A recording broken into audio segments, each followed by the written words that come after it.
Tengah-tengah kembali hadir menemani kalian semua dengan podcast horornya.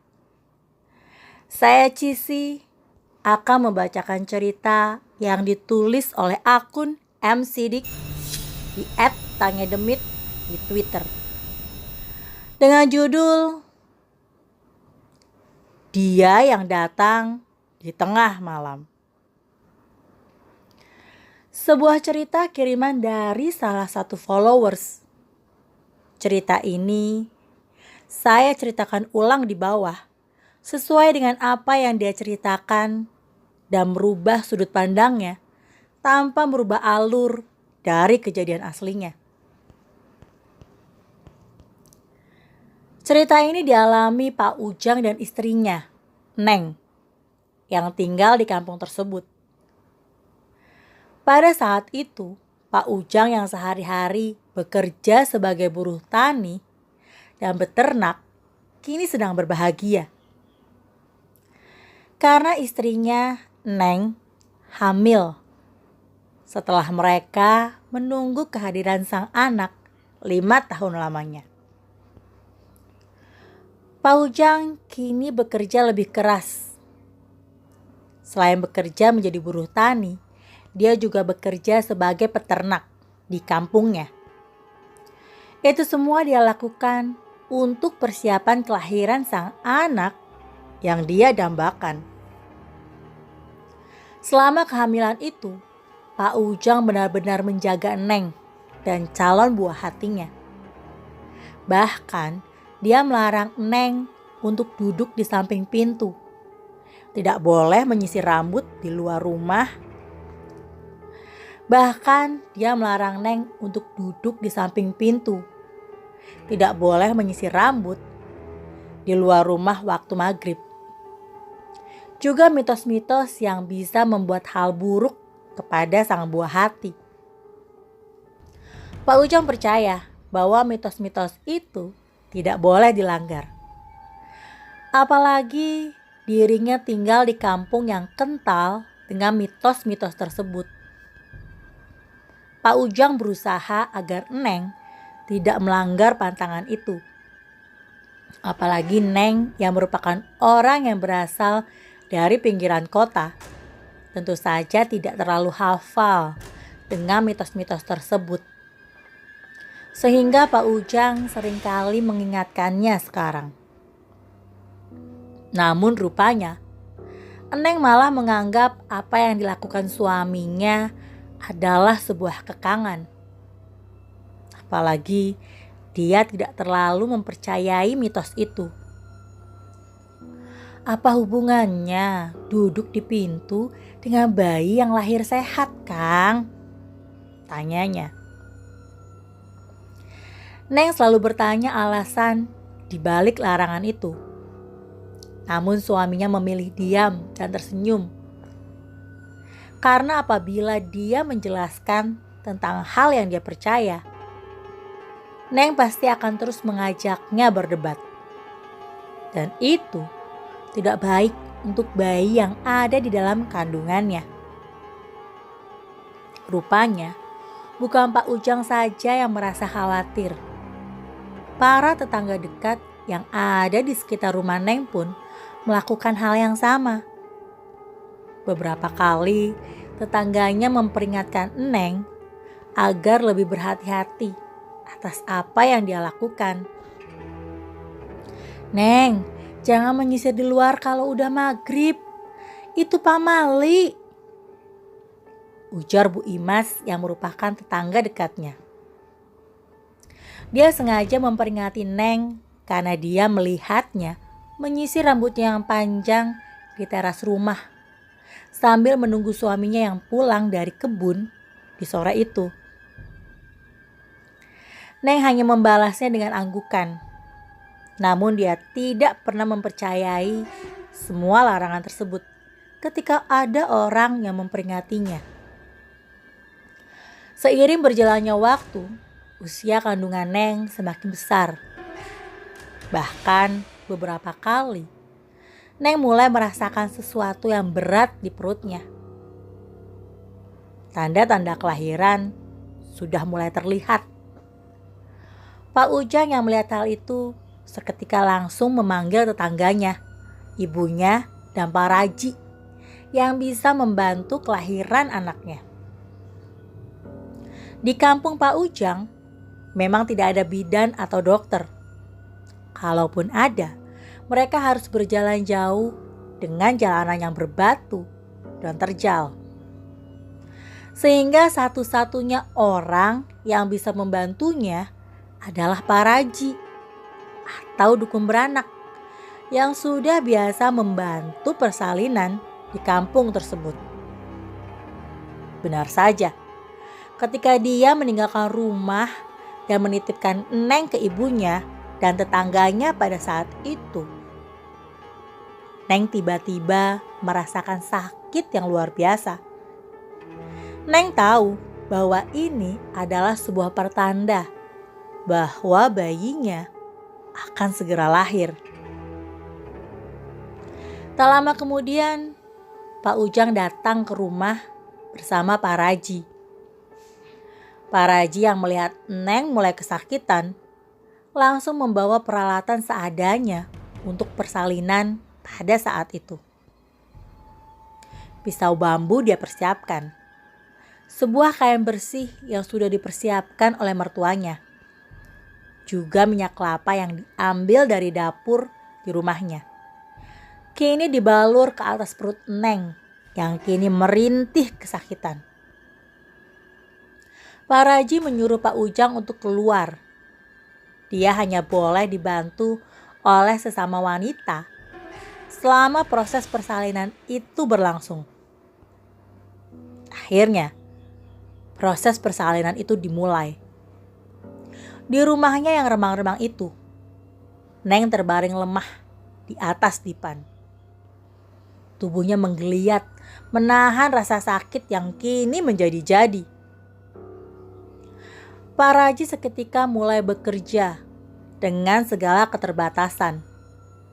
Dia mencoba mendorong bayi itu dengan memijat perut atasnya dan bergerak ke bawah secara perlahan.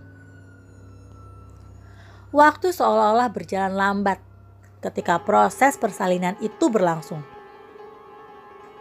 Pak Ujang hanya bisa menunggu di luar rumah sekarang dengan hatinya yang tidak karuan. Pikirannya melayang-layang, memikirkan kondisi istrinya yang sedang berjuang hidup dan mati atas buah hati yang dia damba-dambakan. Dia merasa tidak berdaya. Beberapa kali teriakan terdengar dari dalam rumah.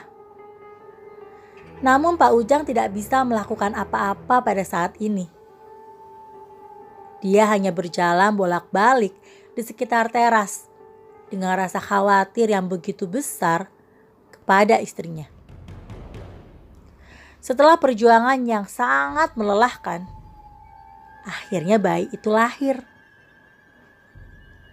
Namun bukan merasa bahagia. Pak Raji hanya bisa menatap bayi itu beberapa detik dengan wajahnya yang panik. Bayi yang sudah keluar itu tidak langsung bernafas, sehingga Pak Raji seketika langsung melakukan sesuatu. Dia membalikkan tubuh bayi itu, menepuk-nepuk punggungnya agar cairan yang ada di dalam tubuhnya bisa keluar. Wajahnya tampak pucat ketika dia melakukan hal itu kepada bayinya. Namun tak lama kemudian rasa pucat itu berubah. Terpancar wajah yang lega setelah mendengar suara tangisan dari bayi itu yang menggema hingga ke seluruh rumah. Neng yang sudah beberapa tahun menunggu kehadiran buah hatinya, seketika langsung meminta Pak Raji untuk melihat bayinya. Rasa senang terpancar di wajahnya. Sebuah kegembiraan yang tidak pernah dia lukiskan semasa hidup kini muncul dalam dirinya. Meskipun ada sesuatu yang tidak diketahui olehnya, bahkan oleh tetangga dan ibu mertuanya yang membantu persalinannya, yaitu Paraji yang lupa untuk membersihkan sisa-sisa kelahiran, sehingga sebagian ari-ari bayi yang sudah dipotong dan seharusnya dibersihkan masih tertinggal di dalam tubuhnya dan tidak dikeluarkan. Setelah bayi dimandikan dan dibersihkan, bayi tersebut kemudian diserahkan kepada Neng. Pak Ujang yang awalnya menunggu di luar, kini dipanggil untuk melihat bayinya yang dia idam-idamkan. Pak Ujang yang menunggu momen ini sangat bersyukur atas kelahiran anaknya. Bahkan, dia berjanji kepada Neng bahwa dirinya akan lebih giat bekerja untuk keluarganya sekarang. Namun, nampaknya kegembiraan itu hanya berlangsung sebentar. 3 hari kemudian, Neng tiba-tiba jatuh sakit. Awalnya itu hanya demam biasa. Namun suhu tubuhnya semakin tinggi dari waktu ke waktu. Pak Ujang merasa khawatir atas apa yang terjadi kepada istrinya. Sehingga dia melakukan apapun agar bisa membuat istrinya sehat kembali. Para tetangga dan ibu mertuanya pun secara bergantian mengurusnya ketika Pak Ujang sedang bekerja. Apalagi kini ada sebuah bayi mungil yang harus dia urus, sehingga rumah Pak Ujang nampak ramai oleh orang-orang yang membantunya. Setelah 1 minggu berjalan, sakitnya tak kunjung sembuh. Bahkan kini sakitnya bertambah parah dan membuat tubuh Neng menjadi lemah. Salah satu tetangganya yang bernama Bu Imas teringat bahwa dia pernah menegurnya akibat menyisir rambut di sore hari. Dan itu adalah kepercayaan yang dilanggar oleh Neng pada saat itu. Bu, apakah mungkin kalau si Neng sakit gara-gara dia menyisir rambut di sore hari? Soalnya sakitnya bertambah parah dan tak kunjung sembuh, kata Bu Imas yang berkata kepada ibu mertua Neng pada saat itu. Ibu mertuanya yang mengetahui itu seketika langsung memanggil Pak Ujang dan mencari tahu kebenarannya. Pak Ujang yang mendengar hal itu pun membenarkan ucapannya. Apakah si Neng pamali karena dia mengabaikan hal tersebut? Katanya dengan nada yang sedikit panik. Semakin hari, tubuh Neng semakin lemah. Bahkan air susu yang keluar dari tubuhnya hanya sedikit.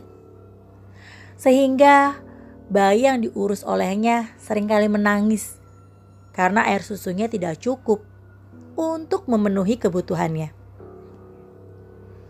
Bahkan kini, setiap malam Neng mulai mengigau. Dia membicarakan hal-hal yang tidak jelas dengan kondisi badan yang masih demam. Dia menyebut nama-nama yang sudah meninggal. Dari mulai ibunya, kakek neneknya, bahkan bapak mertuanya yang sudah tiada. Neng juga seringkali merasakan sakit yang luar biasa di perutnya. Dan hal itu membuat Pak Ujang semakin panik. Sehingga dia mendatangi kembali Paraji untuk menyembuhkan Neng yang bertambah parah. Paraji yang datang dan mengecek kondisi Neng hanya bisa menebak-nebak penyakit yang diderita Neng pada saat itu. Wajar saja, Paraji tidak memiliki keahlian seperti dokter atau perawat yang bekerja di rumah sakit. Keahlian mendeteksi penyakit yang dia lihat hanya berbekal pengalaman selama dirinya menjadi Paraji di dalam hidupnya. Paraji yang mencoba untuk tetap tenang, dia memijit-mijit beberapa bagian di tubuhnya. Lalu tak lama, dia juga memberikan beberapa obat herbal untuk Neng minum pada saat itu. Pak Raji juga meminta air mineral.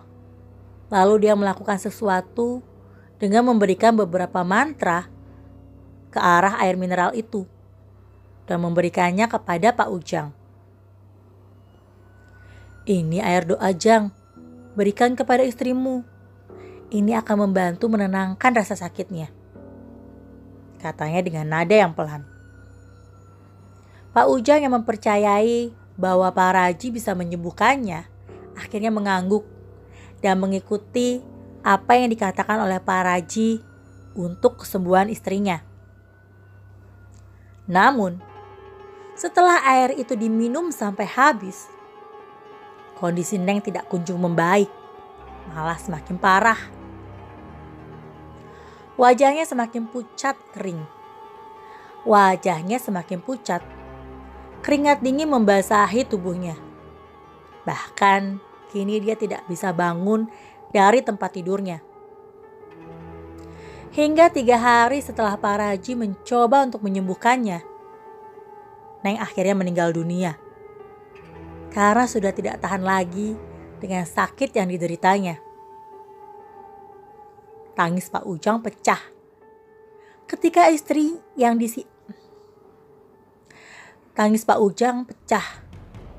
istrinya yang dia sayangi kini sudah tidak bernyawa. Apalagi kini dia mempunyai bayi yang baru lahir dan harus dia urus sendirian. Kabar tentang meninggalnya Neng akhirnya tersebar. Para tetangga berkumpul untuk mengurus pemakaman Neng dan memakamkannya di pemakaman umum yang ada tepat di belakang kampung. Pak Ujang merasa terpukul atas kejadian itu. Dia membawa jenazah istrinya dan membantu menurunkannya ke liang lahat. Tali yang mengikat kepalanya dia buka secara perlahan. Lalu tak lama dia menyimpan beberapa bola yang terbuat dari tanah untuk bantalan kepalanya. Tubuh jenazah Neng dimiringkan ke kiri dan tak lama ditutup oleh papan yang sudah dipersiapkan di pemakaman itu. Secara perlahan, Neng yang sudah tidak bernyawa ditutup oleh tanah. Pak Ujang terlihat menahan tangis ketika proses pemakaman tersebut. Pada malam setelah pemakaman itu, para tetangga kembali berkumpul untuk memberikan semangat kepada Pak Ujang. Bahkan ibunya sendiri berkata kepadanya, "Sudah, jangan ditangisin. Mungkin Neng tujuannya sudah tercapai, yaitu mendapatkan keturunan sebelum akhirnya dipanggil oleh Yang Maha Kuasa," katanya sambil menggendong cucunya. Pak Ujang merasakan sebuah kesedihan yang mendalam di dalam dirinya. Setiap kali bayinya menangis, dia kembali teringat kepada istrinya yang kini sudah tiada. Namun, setelah beberapa hari ditinggal oleh Neng, dia mulai merasakan ada yang tidak beres dengan bayinya. Bayi yang kini diurus Pak Ujang dan ibunya seringkali menangis tanpa henti setiap malam. Sudah berbagai cara dia lakukan agar bayi tersebut bisa tidur kembali. Namun semuanya sia-sia. Bahkan, Pak Ujang rela keluar kampung untuk membeli susu formula. Tapi tetap saja, tangisannya tidak berhenti. Setiap kali bayi itu menangis, matanya melotot tajam. Seperti sedang melihat sesuatu yang tidak bisa dilihat oleh orang dewasa. Setelah beberapa malam berlalu, Pak Ujang sadar.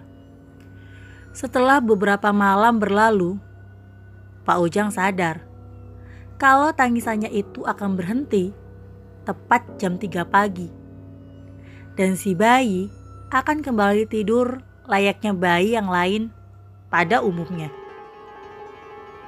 Pak Ujang yang khawatir karena mungkin ini masih ada hubungannya dengan Neng dan hal-hal yang melanggar mitos ketika dia hamil.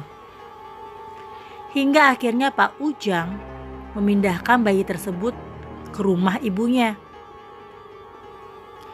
Tapi rupanya hal itu tidak berhasil, karena kemanapun dia pergi bersama bayinya, hawa di sekitar mereka berdua masih tetap berubah. Suasana rumah ibunya nampak begitu dingin setiap malam. Seperti ada hawa yang aneh mengisi di setiap sudut rumah. Belum lagi tangisan bayinya yang terus berlanjut. Seperti ada sesuatu yang membuatnya gelisah setiap malam. Semakin lama, tangisannya semakin aneh. Bayi itu menangis tanpa ada air mata dan melotot ke setiap sudut rumah. Dan itu membuat Pak Ujang dan ibunya panik setiap malam. Hari terus berlanjut. Keanehan yang dia rasakan semakin terasa. Pak Ujang seringkali mendengar suara langkah kaki di luar rumah.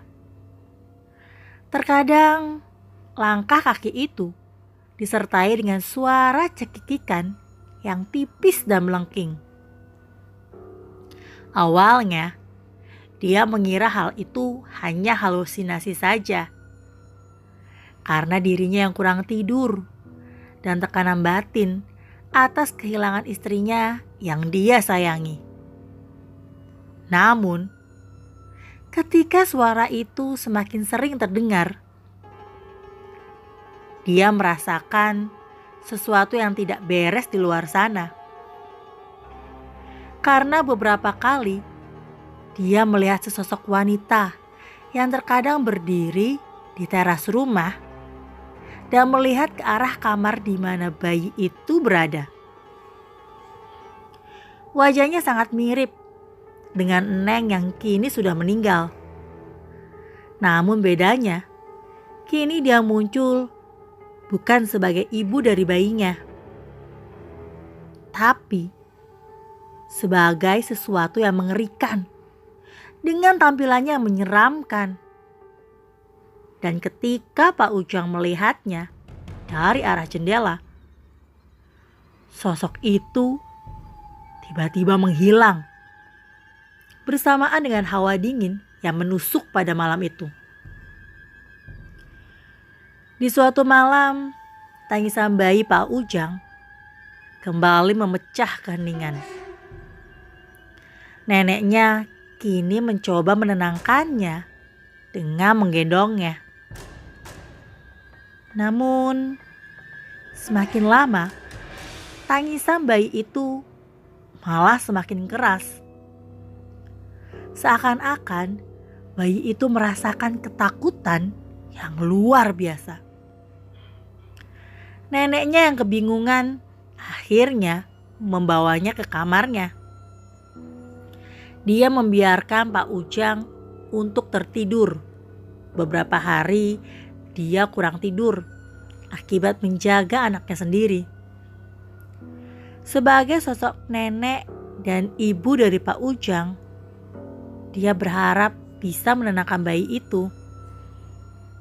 Tapi tepat ketika dia membuka tirai jendela kamar, dia terkejut atas apa yang dilihatnya di dalam kamar. Tepat ketika tirai itu terbuka, di sana berdiri sosok Neng dengan penampilan yang berbeda. Rambutnya terurai panjang, menutupi sebagian wajahnya yang pucat. Dirinya memakai baju putih yang lusuh dengan beberapa bercak tanah berwarna coklat di tubuhnya. Dia muncul seperti sosok kuntilanak. Apalagi dia seperti tahu bahwa ibu mertuanya muncul sambil membawa anaknya sekarang. Tak lama, dia mulai tersenyum pelan. Tatapannya terlihat tajam ke arah ibu mertuanya dengan senyuman yang menyeramkan. Tatapannya terlihat begitu dingin.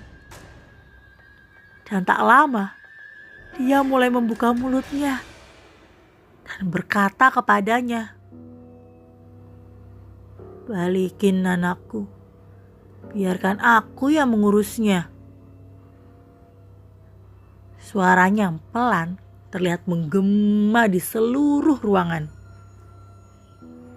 Hal itu tentu saja membuat ibu mertuanya menjerit ketakutan. Tubuhnya terlihat bergetar. Dan tak lama kemudian, dia langsung berlari ke ruang depan sambil memanggil-manggil anaknya. "Ujang! Bangun Ujang!" katanya dengan nada yang panik. Mendengar teriakan itu, Pak Ujang segera berlari ke dalam kamar. Namun lagi-lagi, saat dia tiba dan melihat kondisi kamar ibunya, sosok Neng kembali menghilang. Dan kamar ibunya kini kembali kosong, seperti tidak terjadi apa-apa di dalam sana. Kemunculan sosok Neng tepat di depan ibunya membuat mereka kini tidak bisa tidur nyenyak. Di tengah-tengah tangisan bayinya yang masih belum berhenti, Pak Ujang terjaga sepanjang malam. Hingga akhirnya, tepat di jam 2 malam, tanpa sadar, mereka sudah tertidur. Rasa kantuk yang begitu kuat membuat mereka berdua tak sadar sudah memejamkan mata mereka. Apalagi, rupanya tangisan bayi itu sudah mulai mereda. Meskipun tepat 2:30 subuh, mereka kembali terbangun dari tidurnya. Terdengar suara cekikikan yang keras dari luar rumah. Suara cekikikan itu disertai dengan suara tawa yang mengerikan. Bahkan suara itu seperti berbeda sekarang. Dia terlihat senang di luar sana. Namun tetap saja, suara itu mengerikan untuk didengar oleh mereka semua. Pak Ujang sadar bahwa ketika dia dan ibunya bangun, bayi yang seharusnya ada di dekatnya kini menghilang. Sontak, hal itu membuat jantung mereka berdetak kencang. Pak Ujang yang kebingungan kini mencarinya di seluruh penjuru rumah. Namun tetap saja, bayi tersebut tidak ditemukan. Hingga akhirnya, suara tertawa itu terdengar lagi. Dan kali ini, lebih jelas terdengarnya. Suara itu muncul tepat di atas rumah mereka. Pak Ujang yang mendengar hal itu secara tiba-tiba berlari. Dia ingin memastikan apa yang sebenarnya terjadi di luar sana. Dia ingin memastikan apa yang sebenarnya terjadi di luar sana. Pak Ujang yang panik langsung membuka pintu depan yang terkunci. Disusul oleh ibunya yang berlari dari belakang.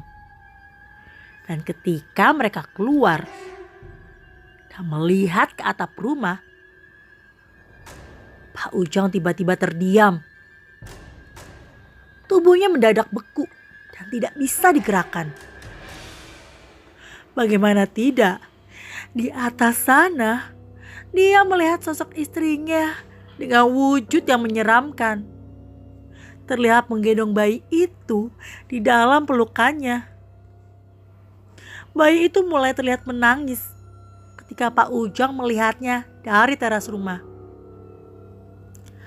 Neng hanya tertawa melihat bayi itu menangis di dalam pelukannya. Suaranya terlihat melengking dengan wajahnya yang menakutkan. Bahkan kakinya terlihat digerakkan seperti sedang berayun-ayun di atas sana ketika angin malam menerpa tubuhnya. Pak Ujang merasakan ketakutan yang luar biasa. Dia kini melihat dengan jelas sosok istrinya dengan wujud yang berbeda.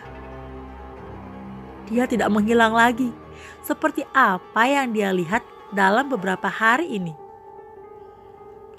Namun di balik ketakutannya, ada sebuah perasaan lain yang muncul secara perlahan, yaitu sebuah keberanian yang mengharuskan dia menyelamatkan bayinya.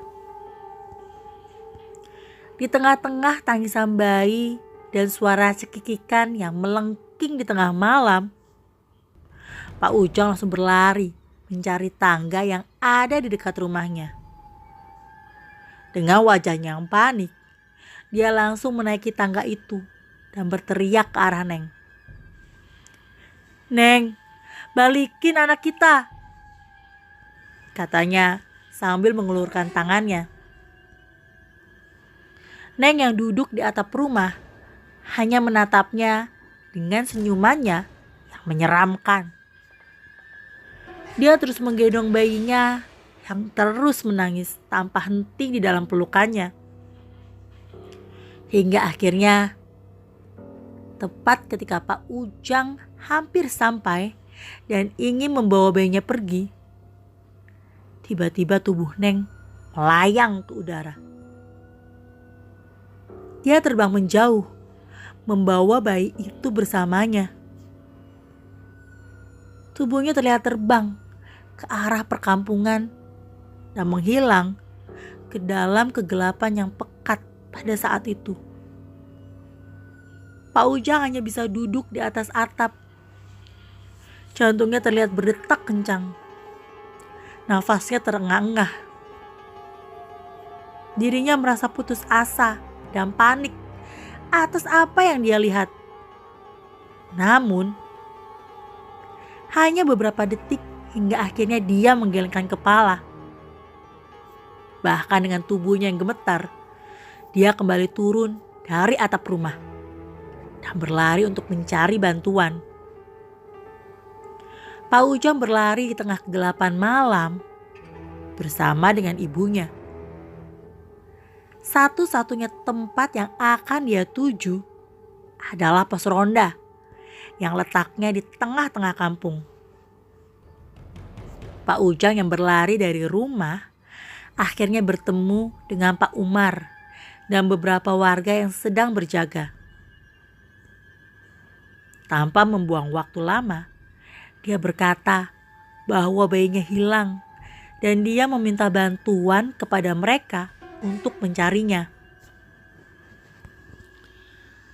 Pak Umar dan para warga tentu saja panik setelah mendengar hal itu. Tak lama kemudian, mereka bersama-sama langsung bergegas mencari bayi Pak Ujang. Para warga dibagi beberapa kelompok untuk menyisir seluruh kampung dengan senter yang mereka bawa. Dan setelah beberapa jam mencari, akhirnya bayi itu bisa ditemukan.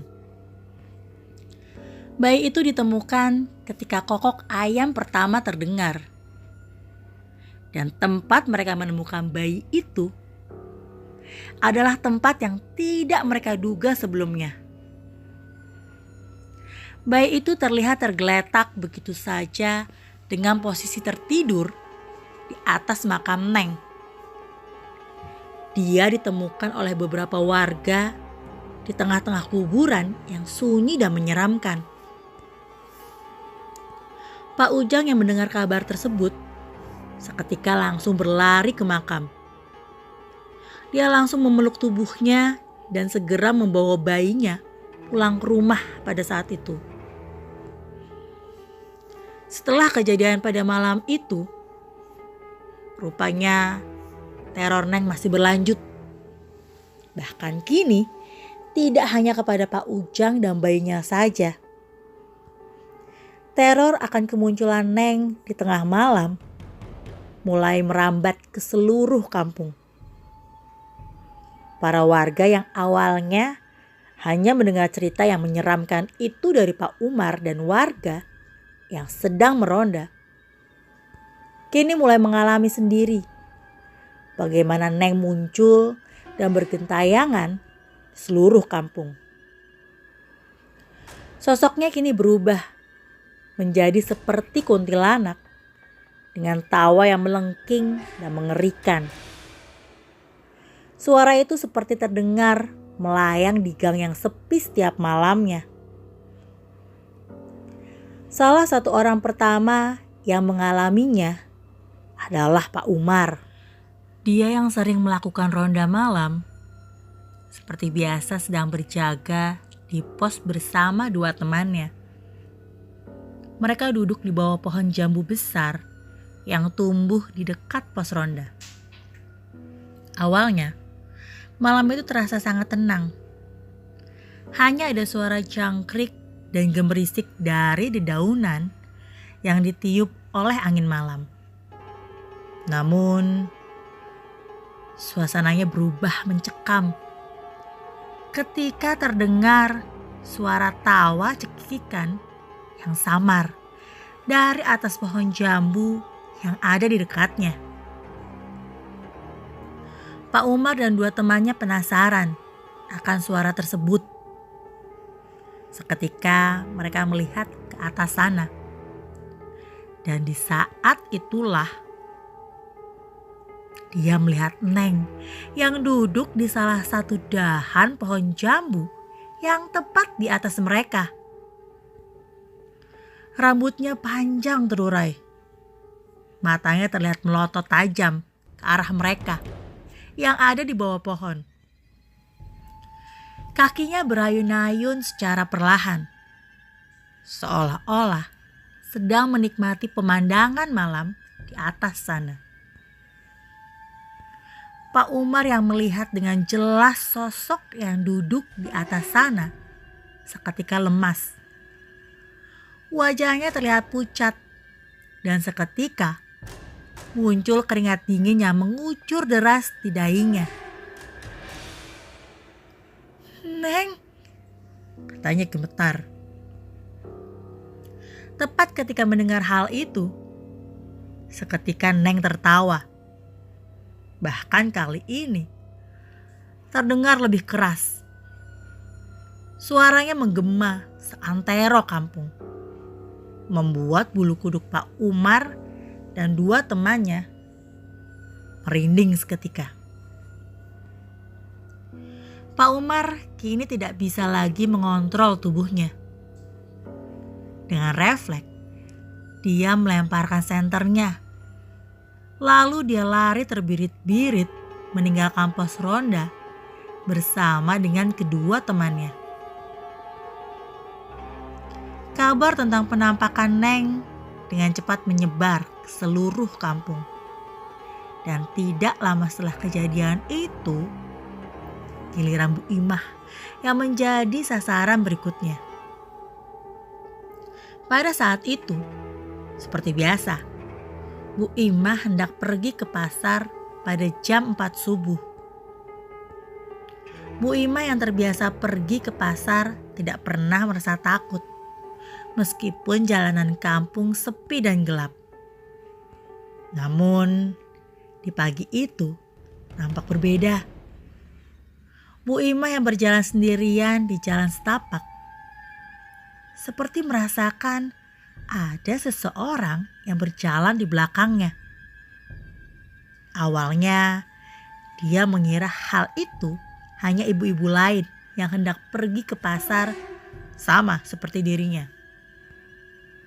Tapi anehnya, langkah orang di belakangnya tidak pernah mendahuluinya. Bahkan semakin lama, langkah itu terdengar semakin dekat dan berjalan tepat di belakang punggungnya. Merasa ada yang tidak beres dengan orang yang ada di belakangnya, Bu Imah mempercepat langkahnya. Namun suara langkah kaki di belakangnya juga ikut bertambah cepat. Hingga akhirnya dia yang tidak tahan dengan orang yang mengikutinya sana, langsung menoleh ke arah belakang. Namun, di saat itu juga, hingga akhirnya dia yang tidak tahan dengan orang yang mengikutinya, langsung menoleh ke arah belakang. Namun, di saat itu juga, dia membeku karena tepat di belakangnya ada sosok Neng yang berdiri tepat 2 meter dari wajahnya. Dia tersenyum. Bahkan dia memiringkan kepalanya sehingga rambutnya terurai setengah dan menutupi sebagian wajahnya.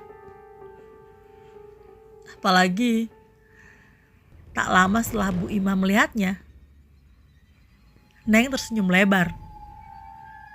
Dan kemudian dia tertawa cekikikan tepat di depan Bu Ima sebelum akhirnya dia terbang ke atas dan menghilang di dalam kegelapan. Di saat itu juga, Bu Ima langsung berteriak histeris. Dia langsung jatuh ke tanah dengan keringat dingin yang membasahi tubuhnya. Butuh beberapa menit sehingga dia bisa mengendalikan dirinya lagi. Dan setelah dia mempunyai tenaga untuk berdiri kembali, dia langsung lari terbirit-birit kembali ke rumahnya dan melupakan niatnya untuk kembali ke pasar. Teror demi teror yang dilakukan oleh Neng membuat warga kini semakin ketakutan. Malam hari menjadi waktu yang paling menakutkan bagi mereka sekarang. Tidak ada yang berani keluar rumah setelah matahari terbenam. Cekikikan Neng yang melengking sering terdengar melayang di udara. Dan hal tersebut menambah kengerian suasana malam di kampung tersebut. Para ibu-ibu kini sudah takut untuk ke pasar. Bahkan untuk sekedar ke kamar mandi atau mengambil kayu bakar di belakang rumah, mereka takut Neng akan muncul dan menakut-nakuti mereka. Apalagi bapak-bapak yang biasa ronda pun kini mulai enggan untuk berjaga ketika malam tiba. Membuat kampung itu semakin sunyi ketika malam. Pak Ujang beberapa kali mendengar keluhan dari para warga. Mereka berkata bahwa Neng bergentayangan karena melanggar mitos ketika sedang hamil. Pak Ujang tidak bisa berbuat apa-apa karena dia sendiri tahu bahwa Neng memang tidak percaya hal seperti itu. Jiwanya kini tertekan dan dia merasa bertanggung jawab atas teror yang dialami oleh tetangga-tetangganya sekarang. Pak Ujang tidak tinggal diam. Dia mencoba berkonsultasi dengan beberapa orang pintar yang ada di luar kampung. Para orang pintar memberi perlindungan kepada Pak Ujang dan keluarganya. Mereka yakin para orang pintar memberi perlindungan kepada Pak Ujang dan keluarganya. Mereka yakin bahwa Neng tidak akan membawa bayinya lagi ketika berada di rumah. Tapi entah mengapa dari mereka semua tidak bisa memberikan solusi yang pasti ketika Pak Ujang memintanya untuk memurnikan jiwanya. Mereka hanya berkata bahwa jiwa Neng yang bergentayangan terjadi akibat ada sesuatu yang belum terselesaikan.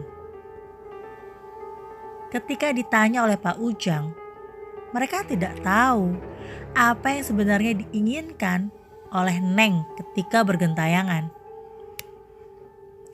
Di tengah-tengah tekanan dari tetangga dan para warga kampung yang ketakutan, Pak Ujang juga tidak bisa tidur dengan tenang.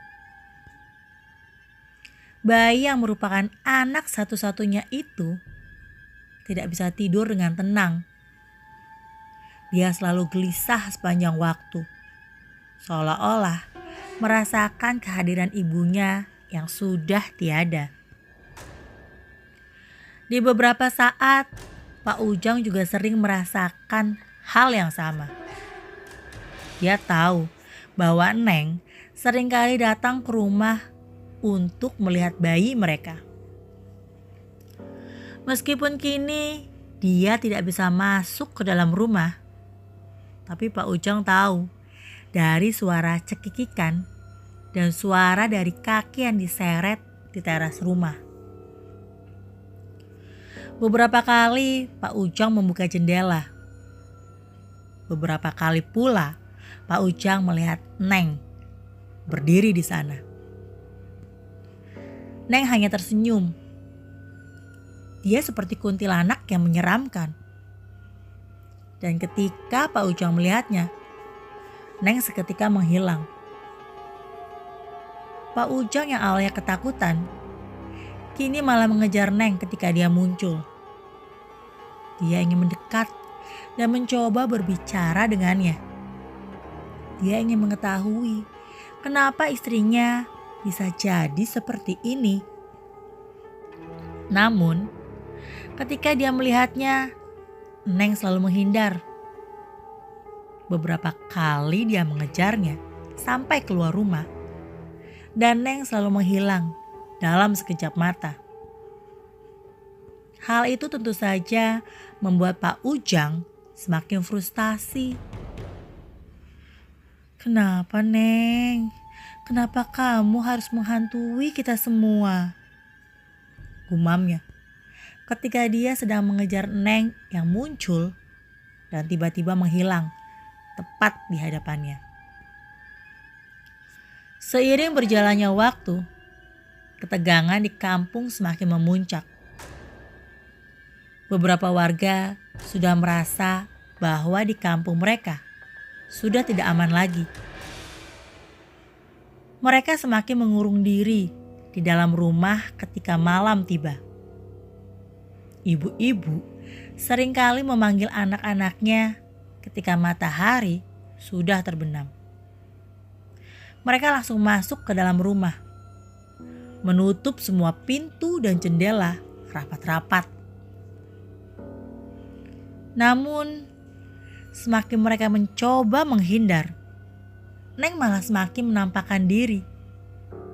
Seolah-olah dia ada di mana-mana dan mereka tidak pernah bisa melarikan diri darinya. Pak Ujang tahu bahwa dia harus melakukan sesuatu sebelum situasinya semakin memburuk. Tapi apa? Dia tidak tahu cara untuk menghadapi Neng yang kini sudah berubah menjadi sosok yang mengerikan. Pak Ujang yang kini menitipkan kembali bayinya ke ibunya. Pak Ujang yang kini menitipkan bayinya kepada ibunya, kini malah keluar dan mencari Neng setiap malam. Dia ingin memastikan bahwa Neng tidak akan menghantui para tetangganya lagi. Setiap kali suara cekikikan dan tertawa yang melengking, Pak Ujang pasti mengejarnya. Namun lagi-lagi, setiap Neng dia mendekat, Neng selalu menjauh dan menghilang. Pak Ujang merasa sebenarnya Neng tidak ingin mencelakakan dirinya yang merupakan suaminya. Namun di satu sisi, dia akan terus bergentayangan apabila hal yang belum dia selesaikan belum bisa dipenuhi.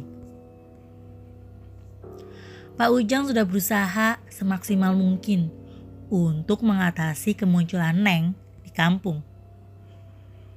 Beberapa kali dia kembali mendatangi orang pintar, bahkan ke pemuka agama yang dia kenal di luar kampung.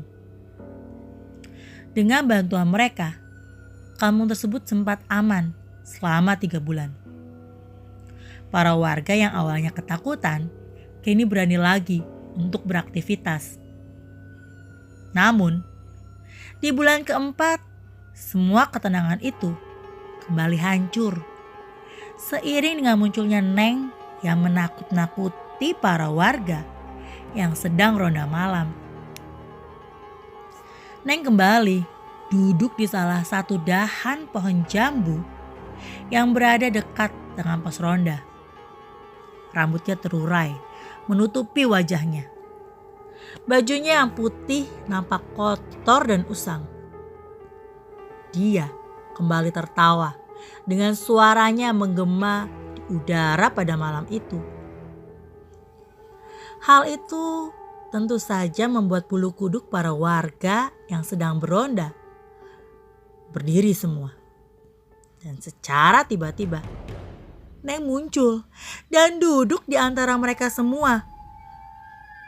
Hal itu tentu saja membuat mereka langsung lari meninggalkan pos ronda.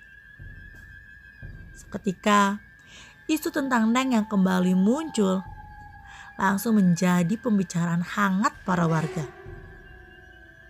Pak Ujang yang awalnya merasa tenang, kini kembali tertekan. Cerita itu menyebar dengan cepat hingga sampai kepadanya. Para warga yang melihat sosok Neng dari dekat pun tidak bisa tidur dengan tenang. Karena dia selalu mengingat senyumannya yang menyeramkan ketika muncul dengan tiba-tiba dan duduk di antara mereka. Rasa stres kembali muncul dan mulai menggerogoti pikiran Pak Ujang. Tidur yang awalnya nyenyak dalam 3 bulan ini, kini mulai terganggu kembali. Setiap kali dia memejamkan mata, pasti ada saja suara aneh di luar rumah. Sebuah suara yang sering dia dengar 3 bulan yang lalu. Pak Ujang yang sudah pasrah akhirnya hanya bisa membiasakan dirinya dengan kehadiran Neng di setiap malamnya. Begitupun dengan para warga yang tinggal di sana. Pak Ujang hanya bisa meminta maaf atas apa yang terjadi kepada Neng. Tidak ada yang bisa dia lakukan sekarang. Pikirannya terlalu buntu. Dia sudah pasrah, bahkan membiarkan Neng bergentayangan setiap malam di kampungnya. Kampung itu kembali diteror oleh Neng hingga 1 tahun lamanya. Hingga akhirnya menginjak tepat 1 tahun lebih setelah kematian Neng. Entah mengapa bayi yang diurus oleh neneknya mendadak sakit panas. Para haji yang kembali datang dan membantu pengobatannya menyarankan bahwa dia harus dibawa ke puskesmas yang letaknya jauh dari kampung tempat mereka tinggal. Karena dia bertanggung jawab untuk menjaga cucunya selagi Pak Ujang bekerja, akhirnya dia mau tidak mau harus keluar kampung, membawa cucunya yang lagi sakit untuk berobat ke puskesmas di hari itu. Dia berjalan menyusuri jalanan setapak, melewati persawahan dan kebun-kebun warga. Bahkan beberapa kali melewati jembatan yang terbuat dari bambu agar bisa sampai ke puskesmas. Sambil menggendong cucunya yang kini tertidur, dia langsung mendaftar ke puskesmas untuk mengambil antrian. Setelah itu, dia langsung duduk dan menunggu dirinya dipanggil untuk diperiksa. Namun tak disangka-sangka, dia bertemu dengan Abah Uki, seseorang yang umurnya tidak jauh dari dirinya. Dia dan Abah Uki adalah teman ketika mereka masih anak-anak. Dan Abah Uki rupanya masih mengenal dirinya ketika duduk dan menunggu dirinya dipanggil untuk masuk ke ruangan dokter pada saat itu. Abah Uki yang memang sering kali ke puskesmas karena kesehatannya yang mulai lemah, seperti merasa ada yang aneh dengan bayi yang tertidur di dekatnya. Lalu tak lama dia tiba-tiba berkata, "Anak itu masih suka nangis malam-malam," katanya dengan nada pelan. Neneknya tentu saja kaget mendengar hal tersebut. Dia yang kenal dengan Abah Uki hanya bisa mengangguk. Dan ketika mendapatkan respon tersebut, Abah Uki kembali berkata, "Sepertinya ada masalah dari si ibu bayi ini. Sebenarnya apa yang terjadi dengan ibunya?" katanya dengan nada yang pelan. Hal itu membuat dirinya semakin kaget. Dan tak lama kemudian, dia akhirnya mengingat kembali bagaimana Neng melahirkan bayinya. Lalu tak lama dia sakit.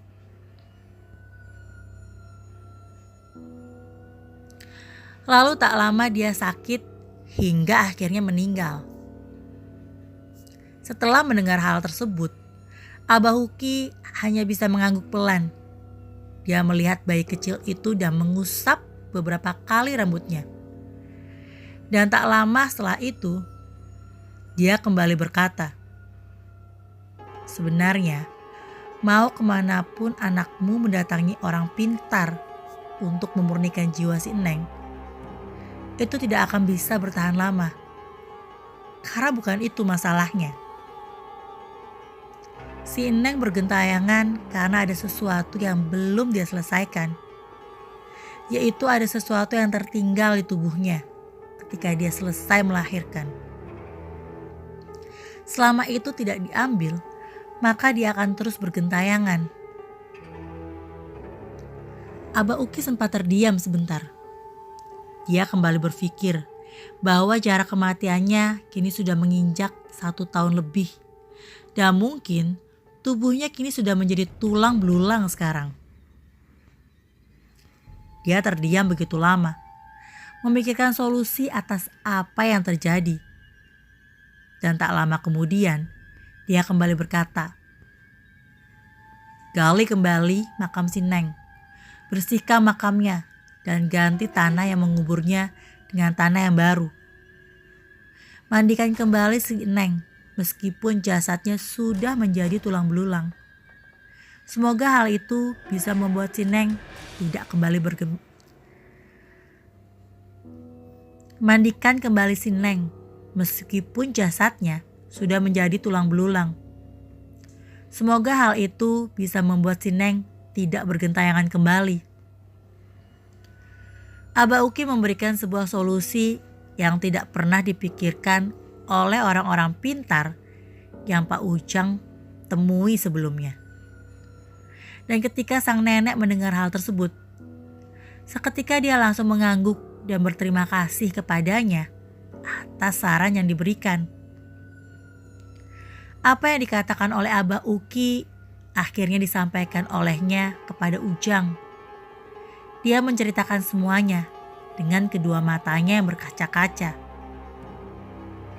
"Semoga ini bisa menjadi solusi agar si Neng tidak bergentayangan lagi, Nak," katanya dengan nada yang pelan. Pak Ujang yang mendengar hal itu seketika langsung lemas. Dia merasa bersalah karena tidak sadar atas apa yang terjadi pada saat itu. Jika saja pada saat itu dia, ibunya, dan para tetangga yang membantunya sadar bahwa ada sesuatu yang tertinggal di tubuhnya Jika saja pada saat itu dia, ibunya, dan para tetangga yang membantunya sadar bahwa ada sesuatu yang tertinggal di tubuhnya setelah dia melahirkan, mungkin saja Neng pada saat ini masih hidup dan mengurus bayinya bersama dirinya. Pak Ujang semakin merasa bersalah, apalagi ketika Neng sakit setelah melahirkan hingga akhirnya meninggal. Dengan keberanian yang tersisa, Pak Ujang akhirnya kembali ke rumah tetangganya. Dia mendatangi mereka satu persatu, menceritakan apa yang terjadi dan menceritakan solusi yang diberikan oleh Abah Uki. Bahkan, dia sampai memohon agar mereka bisa membantunya untuk menggali kembali makam Eneng. Awalnya, mereka terdiam. Rasa ragu dan takut seketika menyelimuti mereka. Namun ketika melihat Pak Ujang yang menangis dan memohon di depan mereka semua, akhirnya para tetangga luluh dan siap membantu Pak Ujang bersama para warga. Tak butuh waktu lama, para tetangga itu langsung berlari ke rumah. Tak butuh waktu lama, para tetangga itu langsung berlari ke seluruh kampung untuk meminta bantuan. Mereka menceritakan kembali apa yang diceritakan Pak Ujang kepadanya. Dan mereka memohon agar para warga membantunya agar teror Neng bisa segera berakhir. Setelah banyak warga yang siap membantu, akhirnya mereka berbondong-bondong ke arah pemakaman. Mereka menggali kembali makam Neng yang sudah hampir 1 tahun lebih di sana. Suara sekop dan cangkul kini mulai terdengar. Wajah-wajah pucat dari mereka terlihat dengan jelas. Ada sebuah rasa keraguan dari dalam diri mereka. Mereka takut mereka gagal memurnikan Eneng dan berakhir dengan kemunculan Neng tepat di depan keluarganya. Pak Ujang juga nampaknya merasakan hal yang sama. Jantungnya berdetak kencang setiap kali cangkulnya menggali tanah makam istrinya. Makam yang sudah digali itu semakin lama semakin dalam. Dan tak lama kemudian, sebuah kain kafan yang putih terlihat secara perlahan. Kain kafan itu terlihat sangat kusam dan kotor. Bahkan aroma busuk seketika tercium keluar dari makam tersebut. Pak Ujang dan para warga langsung menutup hidung mereka. Mereka kembali menggali makam tersebut hingga akhirnya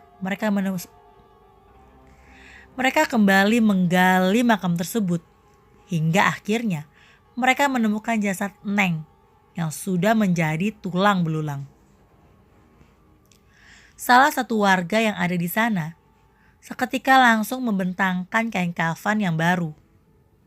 Tulang-tulang dari Eneng yang terkubur itu diangkatnya satu persatu, lalu disimpan di atas kain kafan tersebut.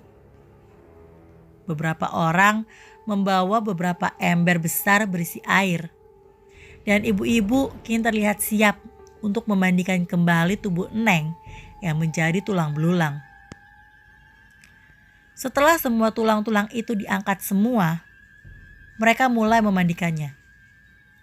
Mereka mulai membersihkannya dengan sangat hati-hati. Membersihkan setiap jengkal dari tulang-tulang yang ada di sana sehingga terlihat bersih. Tak lama kemudian, jasad Neng kembali dibungkus dengan kain kafan baru. Kain itu kembali dibentangkan di dalam makam dan menyusun kembali tulang-tulang itu sebelum membungkusnya dan menutupnya kembali dengan tanah yang baru. Dalam proses tersebut, Pak Ujang terlihat sedih sekarang. Dia merasakan bagaimana air matanya jatuh dan mengalir di pipinya. Rasa takut dan ragu yang tadi dia rasakan seketika pudar. Malah sekarang dia merasakan sebuah kenangan tentang sosok istrinya yang dia cintai seumur hidupnya. Kenangan-kenangan manis akan sosok Neng kembali hadir di dalam ingatannya. Dia ingat bagaimana Neng berusaha berjuang agar dirinya bisa mendapatkan keturunan. Bahkan dia sendiri tahu bahwa Neng sangat mencintainya.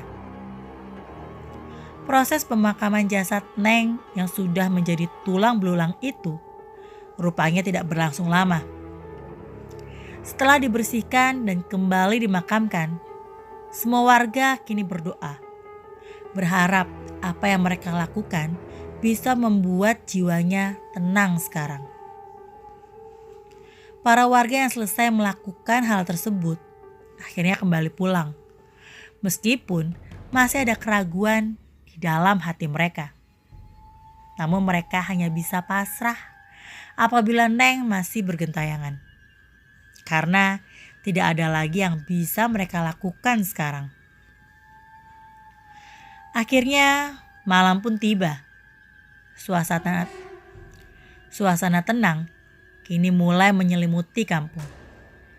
Para warga masih memilih untuk diam di rumah. Mereka masih belum yakin bahwa jiwa Neng sudah dimurnikan.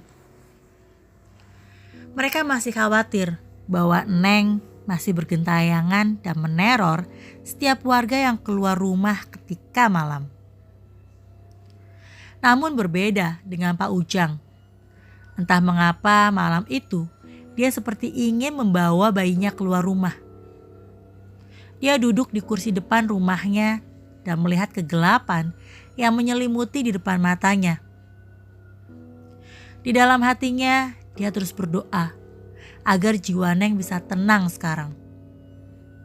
Namun tak lama kemudian, tepat dari arah jalanan setapak, ada sesuatu yang muncul di sana. Neng kembali muncul. Namun kali ini ada sesuatu yang berbeda. Wajahnya terlihat anggun dengan senyumannya yang memikat, seperti ketika dia masih hidup. Tidak ada lagi suara tertawa. Tidak ada pula suara yang melengking dan membuat orang ketakutan. Bahkan dia tidak menghindar dan menghilang ketika Pak Ujang melihatnya. Dia hanya berdiri dan tersenyum melihat bayi yang dibawa oleh Pak Ujang pada saat itu. Bayi yang merupakan anaknya pun tidak merasa takut. Bahkan dia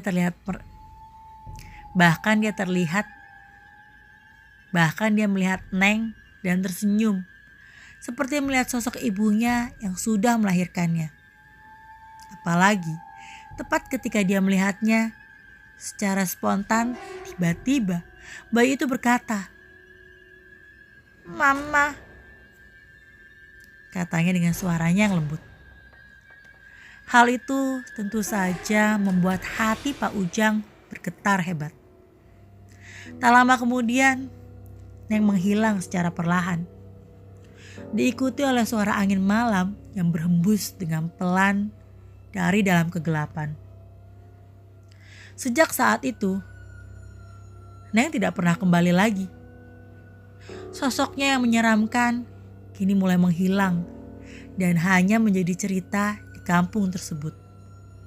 Bahkan sekarang, para warga sudah berani untuk beraktivitas kembali ketika malam. Pak Ujang yang kini melihat anaknya yang mulai dewasa, seperti melihat bagian dari Neng yang ada di dalam anaknya. Dia selalu bertanya di dalam hatinya, apakah Neng benar-benar pergi atau dia terus mengawasi mereka di sebuah tempat yang tidak pernah dia sadari. Yang pasti, cerita ini kini menjadi sebuah cerita yang tak pernah hilang dari kampung itu.